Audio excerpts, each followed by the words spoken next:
Et salut tout le monde, c'est Ricolis, et dans cette vidéo je vais vous montrer comment accentuer la netteté d'une photo en utilisant le filtre Passe Haut.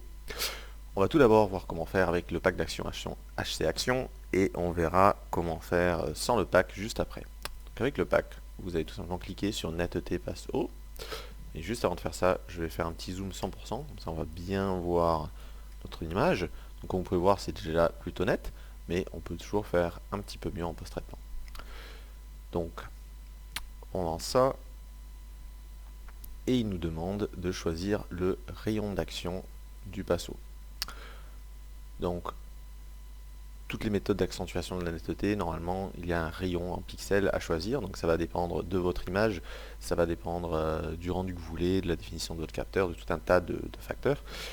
Personnellement, j'utilise généralement un rayon qui va de 1 à 2 pixels.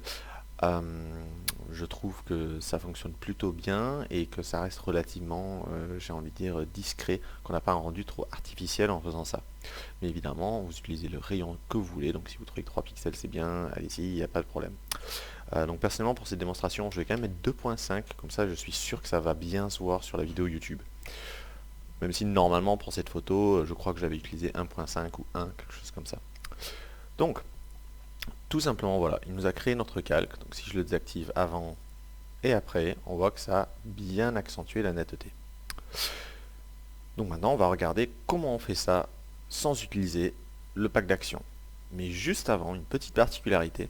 Avec ma version de la netteté Passo, vous avez un réglage de luminosité contraste en plus. Donc ça, c'est parce qu'il manque quelque chose de base dans la netteté avec filtre Passo, c'est que vous n'avez pas de curseur de gain. C'est-à-dire que de base, il vous met toujours un gain de 100%, et on peut donc baisser ce gain en utilisant l'opacité, mais on ne peut pas dépasser 100%. La seule solution qu'on a habituellement, c'est de faire une copie du calque pour passer par exemple à 200%. Voilà. Sauf que si vous ajoutez un réglage de luminosité contraste, en double cliquant dessus, après vous allez avoir accès à un réglage de gain, voilà, pour baisser ou augmenter le gain, pour la netteté Passo, chose qui n'existe pas normalement. Voilà. Donc on va voir dans un instant comment faire tout ça sans utiliser les actions. Donc je supprime ça pour l'instant. Et là, on va faire ça. Donc la première chose à faire, c'est de créer une copie du calque. Donc pour ce faire, soit vous allez le faire glisser ici en bas sur la petite icône, hop, ça crée une copie. Soit vous allez utiliser le raccourci clavier CTRL-J sur un PC ou Command-J sur un Mac. Une fois que c'est fait, on va désaturer ce calque, puisque on a envie d'affecter uniquement les tons, on a envie d'affecter uniquement la netteté, on n'a pas envie d'altérer les couleurs. En réalité, même si vous laissez le calque en couleur, il n'y a que très très peu de différence, voilà. Mais c'est conseillé de le mettre en noir et blanc. Donc pour faire ça, on va aller dans Images, Réglages, Désaturation. Ou sinon, on va faire Maj CTRL U. Voilà. Maintenant qu'il est désaturé, on va aller dans les modes de fusion et on va le mettre en mode incrustation. Voilà. Et maintenant que ça c'est fait, vous n'êtes pas obligé de le transformer en objet dynamique, mais moi je conseille de le faire, puisqu'en faisant un objet dynamique, ben, ça reste non destructif et vous allez pouvoir revenir plus tard, peaufiner vos réglages si nécessaire. Donc là, on a notre objet dynamique. Bon, je vais le renommer aussi, comme ça je sais ce que netteté passe au. Maintenant, je sais ce que fait ce calque, parce que quand on travaille sur une photo pendant un moment, on peut se retrouver avec des dizaines de calques. Et pour finir, je vais aller dans Filtre, Divers, Passe haut. Voilà. Et donc maintenant, comme tout à l'heure, vous faites votre réglage. Et une fois que c'est fait, on voit que avant c'était comme ça, maintenant c'est comme ça. Puis si vous voulez ajouter ce réglage luminosité contraste, vous avez deux manières de le faire. Soit vous ajoutez un calque luminosité contraste ici et vous allez l'attacher à ce calque-là. C'est ce qu'on appelle un masque d'écrêtage. Donc vous allez cliquer ici. Donc maintenant ça veut dire que les réglages que je vais effectuer avec ce calque ne vont affecter que le calque auquel il est attaché. Soit vous utilisez le raccourci clavier, donc c'est la touche Alt, vous la maintenez enfoncée et vous faites un clic gauche de la souris lorsque le curseur est entre les deux calques. Vous voyez, on peut les attacher ou les détacher. Voilà, donc ça c'est la première méthode. La méthode que moi je préfère, c'est plutôt d'ajouter un filtre dynamique. Donc pour faire ça, on va aller dans Images, Réglages, Luminosité contraste. Et normalement, ça c'est une méthode de travail destructive hein, d'utiliser ces réglages-là, plutôt que des calculs de réglages, mais comme on est en train de l'appliquer sur un objet dynamique, eh bien ça s'ajoute en tant que filtre dynamique. Donc voilà, là on a notre curseur en plus, si besoin. Après si vous n'en avez pas besoin, vous n'êtes pas obligé de l'ajouter. Hein. Imaginons, on va l'augmenter un peu, voilà, on peut faire quelque chose comme ça. Voilà. Et voilà, on a notre avant-après. Pour finir cette vidéo, je vais vous parler un petit peu des avantages et éventuellement des inconvénients de la netteté Passo.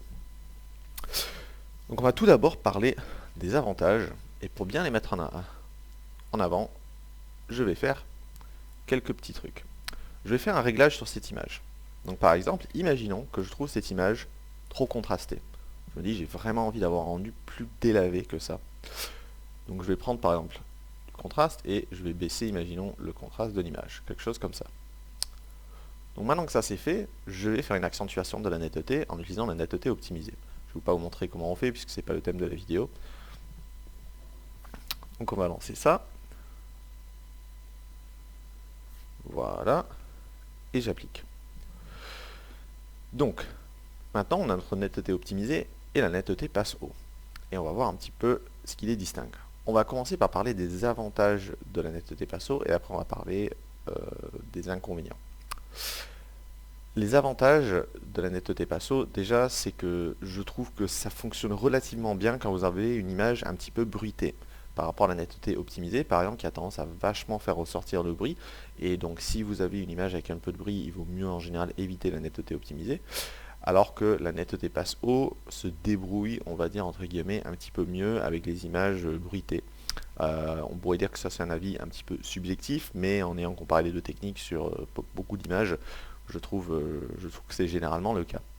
Le deuxième avantage, c'est que la netteté Passo, c'est un calque qui contient uniquement les textures, si vous voulez, de l'image. Donc ça veut dire que tout le reste de ce calque est transparent. Donc ça c'est très intéressant, parce que imaginons vous êtes en train de traiter une photo, un peu comme ce que j'ai fait là, j'ai ajouté un réglage luminosité contraste, et en général quand vous êtes en train de faire un traitement, vous allez vous retrouver avec plein de calques, plein de traitements, etc. Et là vous faites votre accentuation de la netteté. Eh bien, imaginons j'ai fait mon accentuation de la netteté, et là je me dis, ok, sauf que finalement, ce réglage de contraste, je l'aime pas trop, donc je vais l'enlever. Je l'enlève, et on voit la différence, puisque ce calque-là est à 90% transparent. Il n'y a que la texture qui est présente sur ce calque. Si par contre, j'essaie de faire la même chose en utilisant cette fois-ci la netteté optimisée, donc là je me dis, je vais enlever mon réglage de contraste que j'ai fait précédemment, ça ne fait rien. Vous voyez, je peux le désactiver parce que tout ce qui est en dessous est caché par ce calque-là, qui n'est pas du tout transparent, qui est entièrement rempli de pixels. Voilà. Donc ça, c'est un avantage de la netteté Passo, c'est qu'on peut faire toutes sortes de réglages sous le calque et qui apparaîtront quand même. Donc on n'est pas obligé de refaire notre calque de netteté parce qu'on a décidé de revenir en arrière et de modifier un truc qu'il y avait précédemment. C'est plutôt intéressant. Il y a juste une limite que je vais quand même vous montrer à ça. C'est que ça va marcher pour tout ce qui est réglage de couleur, de contraste, de luminosité, etc. Mais ça ne marchera pas si vous faites une retouche. Donc imaginons je décide d'enlever ça, par exemple. Donc je me dis je vais prendre ça et je vais passer là-dessus. Là c'est pas en train de fonctionner correctement. Et je vais vous montrer sur un autre exemple, ça sera plus flagrant. Par exemple ici je vais essayer d'enlever ce pic. C'est un peu bizarre mais bon on sait jamais. Vous voyez j'enlève le pic, mais le problème c'est que la texture du pic reste. Parce que la texture est contenue sur ce calque-là. Voilà, donc là, on ne peut pas faire de retouche si on a un calque de netteté Passo au-dessus. Donc là, on a vu les avantages de la netteté Passo. Il y a, à mon sens, un seul véritable inconvénient, c'est la manière dont ça accentue la netteté, parce que ça fonctionne comme la majorité des méthodes d'accentuation de la netteté, c'est-à-dire que, en fait, le passe-haut, eh bien, il va accentuer le contraste dans un rayon autour des contours de l'image. Donc si vous regardez, là vous avez différents traits, et le passo au final ce qu'il est en train de faire, il est en train d'accentuer le contraste, et là on lui a donné un rayon d'action. Donc dans un rayon de 2,5 pixels, il accentue le contraste en réalité, et ça donne une impression de netteté. Ça fonctionne bien, il n'y a pas de problème, mais c'est comme ça qu'il est en train de fonctionner. Si on regarde avec la netteté optimisée que j'ai appliquée tout à l'heure, je ne sais pas si vous allez vraiment voir la différence en vidéo, mais il est en train de faire pratiquement l'inverse, on va dire. C'est-à-dire que les traits ne deviennent pas plus grossiers. Alors qu'ici, tous les traits deviennent un peu plus épais. Au contraire, avec la netteté optimisée, les traits ont tendance à devenir plus fins, tout en devenant plus contrastés, mais ils deviennent plus fins. Donc ça, c'est une particularité de la netteté optimisée, mais c'est juste pour dire que si vous cherchez vraiment à avoir de la finesse dans votre image, à vraiment rattraper du détail pour réellement récupérer du détail, il faut utiliser quelque chose comme la netteté optimisée. D'après ce que je sais, ça utilise une forme de déconvolution, et c'est pour ça qu'il y a cette différence en matière de rendu. Mais ça, je vous en parlerai plus en détail dans une vidéo dédiée à la netteté optimisée. Quoi qu'il en soit, la netteté avec filtre Passo, c'est une très bonne méthode pour accentuer la netteté d'une photo. Il y a pas mal d'avantages, ça fonctionne vraiment bien. Personnellement, je m'en sers vraiment souvent. Donc voilà, j'espère que cette vidéo vous aura plu. N'hésitez pas à vous abonner à la chaîne, tout ça. Si la vidéo ne vous a pas plu, eh bien n'hésitez pas à me dire pourquoi en commentaire, ça m'aidera toujours à évoluer. Et sur ce, je vous dis bonne journée et à bientôt.